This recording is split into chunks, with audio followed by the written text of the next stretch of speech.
मेरे साथ आज वृंदावन के प्रसिद्ध कथावाचक हरिनाम चंद्र सागर जी जुड़ रहे हैं। मैं थोड़ा सा इनका परिचय देते चलता हूँ कि भगवान विष्णु, जिन्हें हम लोग नारायण लक्ष्मीपति के नाम से भी जानते हैं, उनकी चरण पादुका का दुर्लभ दर्शन इन्होंने साक्षात अपनी नग्न आँखों से किया है और उस चरण पादुका के साक्षात दर्शन का एक एक सेकंड का, एक एक पल का अनुभव आज यह तिलक पत्रिका पर बताएंगे। और इसके साथ ही यह एक ऐसे दिव्य संत हैं कि जिन्होंने एक अपना नारा दिया है सुभाष चंद्र बोस जी की थीम से जुड़ा हुआ, जो हमारे चंद्र सागर जी हैं, इनका भी एक नारा है, स्लोगन है, आप मुझे 3 घंटा 35 मिनट दीजिए, मैं आपको दुनिया के सभी कष्टों से ईश्वर के नाम के साथ मुक्ति दिला दूंगा। आखिर कैसे इतना बड़ा ये दावा करते हैं कि एक भक्त, जो एक व्यक्ति तमाम प्रकार के कष्टों से, परेशानियों से घिरा हो और उनके इस नारे से, उनके इस दावे से अपने सभी प्रकार के कष्टों से दूर हो जाता हो। इन्हीं दोनों बातों पर आज हमारा ये खास कार्यक्रम चंद्रसागर जी के साथ है। आप भी जुड़िए और इनसे सुनिए, जानिए। जय श्री राधे। मैं सर्वप्रथम तिलक पत्रिका को बहुत बहुत हृदय से आभार व्यक्त करता हूँ, जो आध्यात्मिक चेतना और जागृति को राष्ट्र के जन जन का कंठहार बनाने के लिए सतत प्रयासरत रहते हैं। और इस समय में मर्यादा पुरुषोत्तम भगवान श्री राघवेंद्र सरकार की नगरी अयोध्या धाम से आप सबका हार्दिक अभिनंदन करता हूं। और आपने जो परिचय दिया, वास्तव में यह कोई अप्राकृतिक नहीं है। मैं कोई नवीन कार्य नहीं कर रहा हूं। श्रीमद् भागवत में कल्पना कीजिए, 18,000 श्लोकों का गुणगान करने के बाद सोचिए 1,000, 2,000, 10,000 करते करते 18,000वां अंतिम श्लोक, जो अंतिम श्लोक भगवान वेद व्यास के मुख से निकला तो क्या निकला? नाम संकीर्तनम यस्य सर्व पाप प्रणाशनम प्रणामो दुख शमनः तम नमामि हरिम परम। इसका अर्थ सब जानते हैं। नाम संकीर्तन लेने मात्र से तुम्हारे जन्म जन्मांतर के प्रारब्ध मिट जाएंगे, जन्म जन्मांतर के तुम्हारे पाप नष्ट होंगे।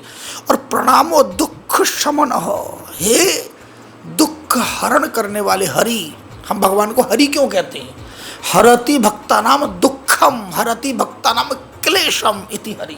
यानी जो अपने भक्तों के दुख को, क्लेश को, रोग को, शोक को, भय को, बाधा को, विपत्तियों को हरण कर ले, चुरा ले, जीवन से दूर कर दे, ऐसे परम कृपालु हरि कितने दयालु हैं। अब बताइए, मैं अपनी तरफ से कह रहा हूं क्या?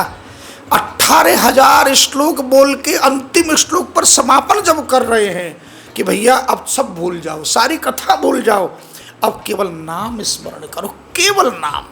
तो अभी अभी हमारे देवेश जी ने जो कहा कि तुम 3 घंटा 35 मिनट दो, मैं तुम्हें सारे रोग शोक भय व्याधि से मुक्त, ये स्लोगन मेरा नहीं है, ये स्लोगन तो भागवत की गर्जना है भाई। भगवान हरि की गर्जना है कि तुम भगवान श्री नारायण को, श्री हरि को 3 घंटा 35 मिनट दो।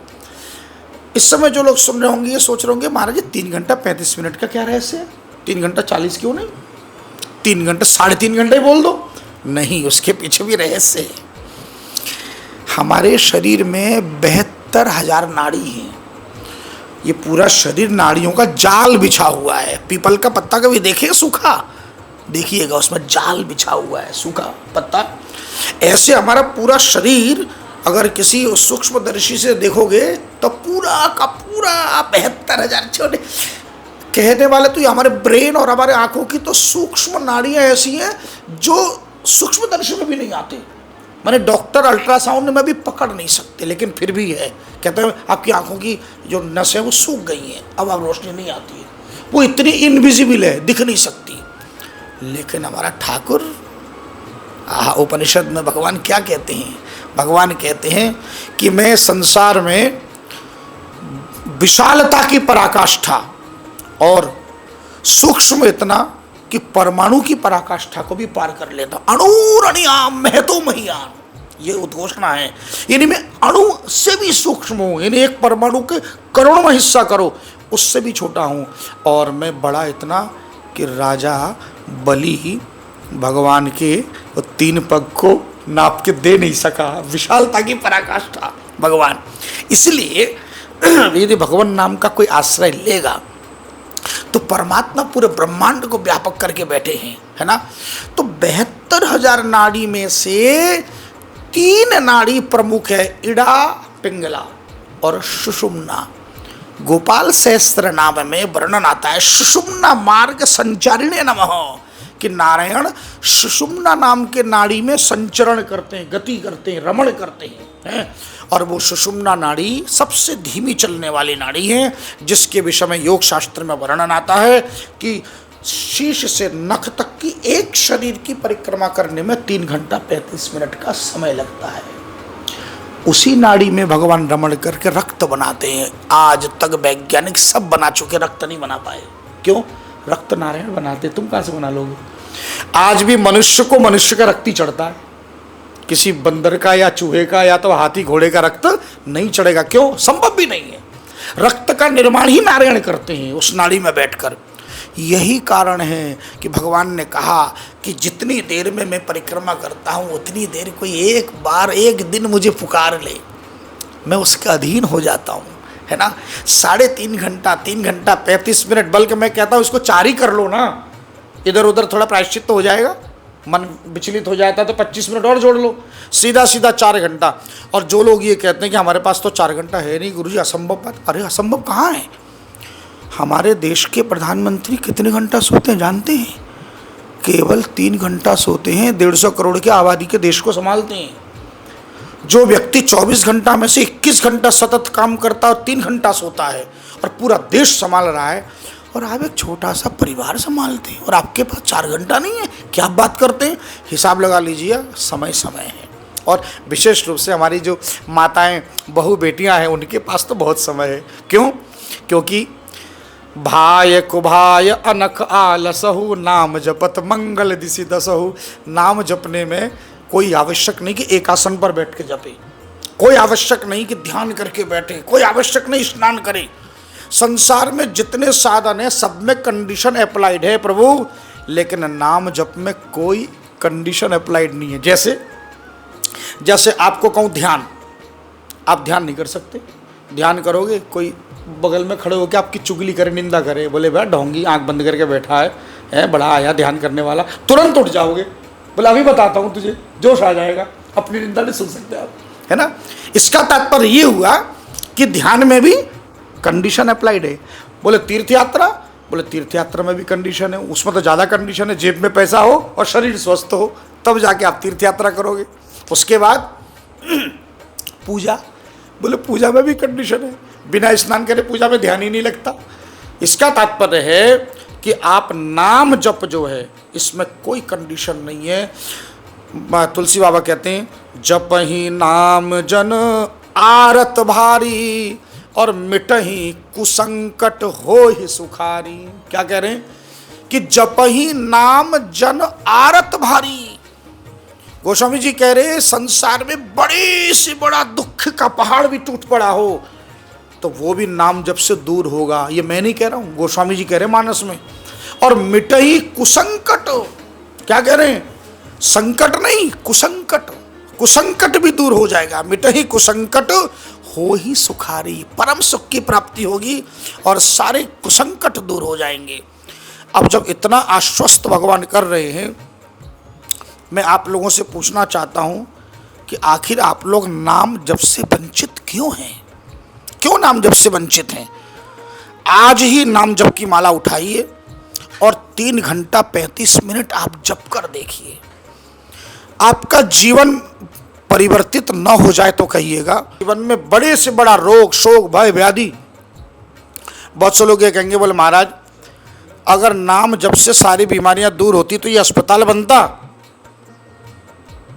तो मैं आपसे पूछना चाहता हूं, मेरे प्रश्नों का जवाब दीजिए।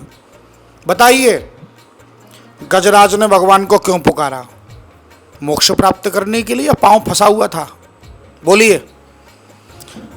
गजराज का पैर फंसा हुआ था, ग्राह ने पकड़ा था, संकट से मुक्त करने के लिए नाम का प्रयोग किया। और इस धरती का चक्रवर्ती सम्राट परीक्षित, जिनके नाम से करोड़ों करोड़ों कथाएं चल रही हैं, लेकिन कोई मानता है? मानने को कोई तैयार नहीं है। कथा तो हो रही है लेकिन सुनेगा कोई नहीं। जब मैं कहता हूं कि परीक्षित की मां के गर्भ में जब परीक्षित को मार दिया गया था अश्वत्थामा के ब्रह्मास्त्र से, परीक्षित तो प्राय मृत प्राय हो गए थे। उस मृत शरीर को जीवित किसने किया? आप सब जानते हैं, मेरे गोविंद ने किया, कृष्ण ने किया। तो अगर कृष्ण ने द्वापर में अगर परीक्षित की रक्षा करी, तो आज अगर मैं पुकारूंगा तो मेरी रक्षा नहीं करेंगे? नहीं करेंगे तो फिर आज भागवत की कथा क्यों हो रही है? क्योंकि हम जानते हैं शास्त्र सर्वदेशीय सर्वकालिक सत्य, यानी कि भागवत केवल सतयुग में सत्य था, द्वापर में सत्य था, कलयुग में सत्य नहीं, तो कथा हो क्यों रही है? यदि भागवत की वाणी कलयुग में सत्य नहीं होती कि आज अगर हम पुकारेंगे तो भगवान नहीं आएंगे, क्यों नहीं आएंगे? आप कल्पना करके देखिए, उत्तरा के गर्भ में दर्द हुआ, पीड़ा हुई, किसी हॉस्पिटल गई, एम्स से गई, अपने ससुर को पुकारा, उसका पति तो वीरगति को प्राप्त हो गया अभिमन्यु, जिसका पति नहीं वो तो विधवा थी। आजकल की बहू होगी कथा भी सुनेगी, और रात में अगर दर्द हुआ तो पहले सास को बोलेगी, सासू माँ जल्दी गाड़ी बुलाओ, अस्पताल ले चलो।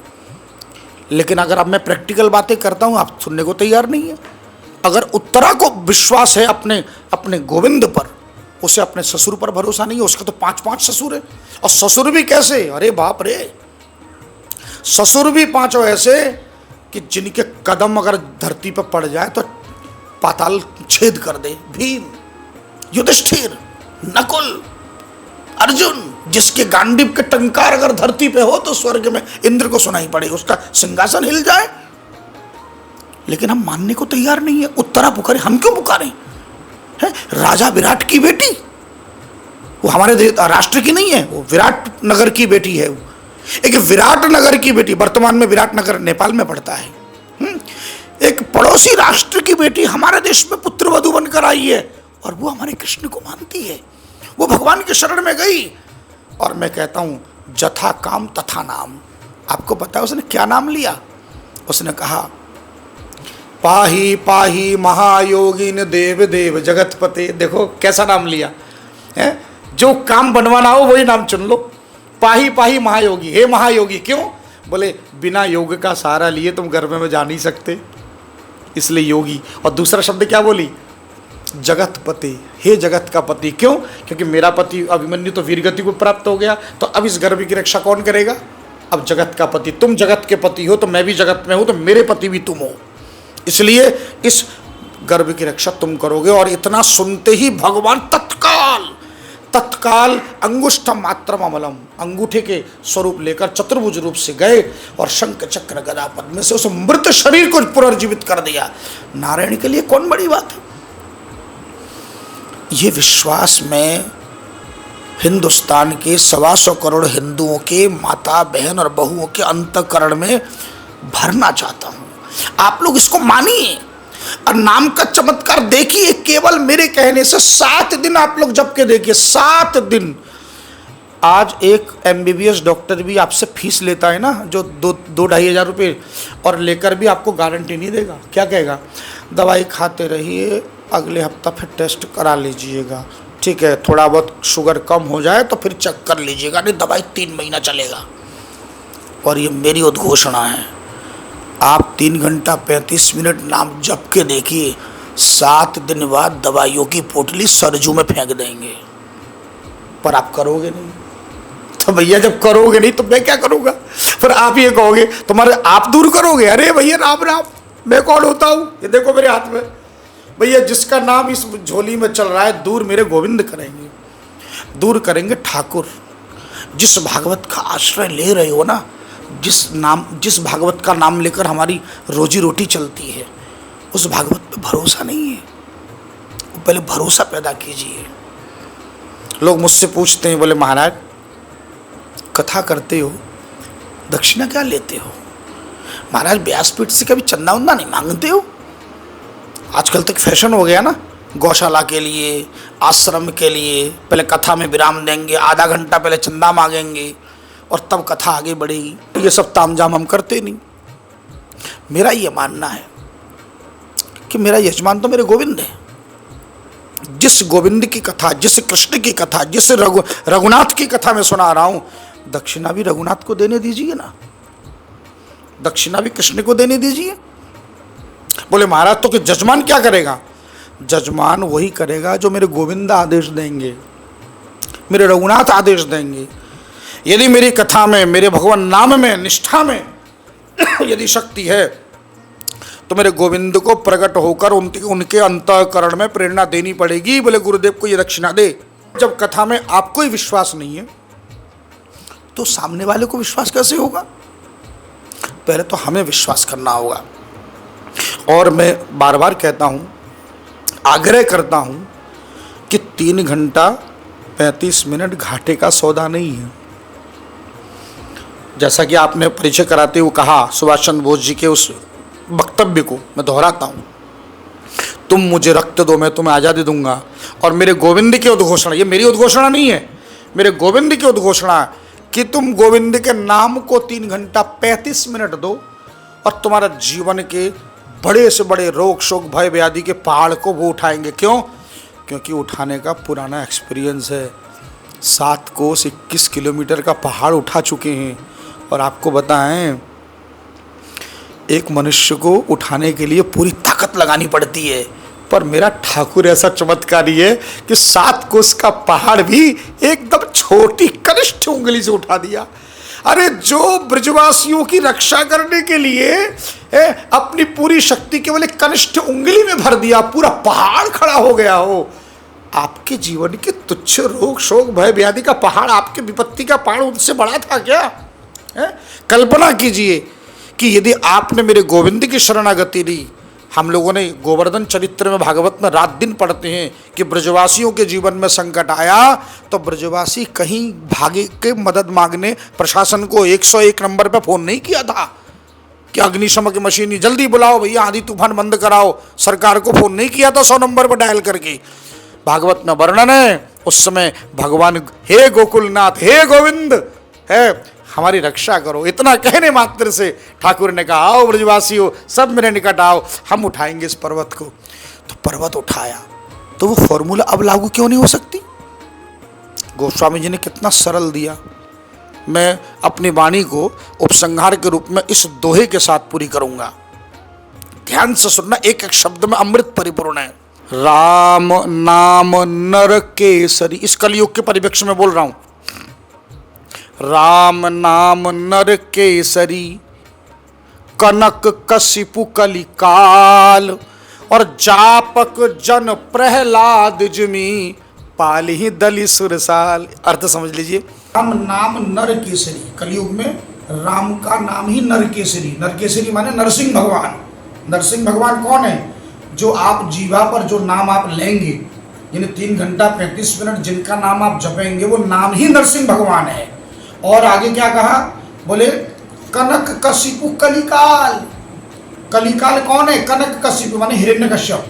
हिरण्यकश्यप कौन है? कलयुग। ये कलयुगी हिरण्यकश्यप है, यानी ये मांस, मदिरा, काम, क्रोध, लोभ, मोह, मद, मत्सर, ये सब क्या है? ये कलयुग के प्रभाव है। तो जिस घर में ये कलयुग है वो हिरण्यकश्यप है। लेकिन उस घर में अगर जिसने अपने जीवा पर नाम को बसा लिया तो आगे क्या करें? जापक जिमि प्रहलाद जनो, जो नाम जपने वाला वो कौन है? वो प्रहलाद है। तो दुनिया जानती है कि हिरण्यकश्यप को मारकर और भगवान नृसिंह भगवान ने प्रहलाद को गोद में, इस धरती में न भूतो न भविष्यति। महाराज आपने कभी सुना नहीं होगा कि कोई माई का लाल कभी नारायण के गोद में बैठा हो। केवल एक माई का लाल बैठा हो, कयाधु का लाल और हिरण्यकश्यप का बेटा प्रहलाद बैठा। यह अधिकार कैसे मिला उसे? केवल और केवल नाम के कारण।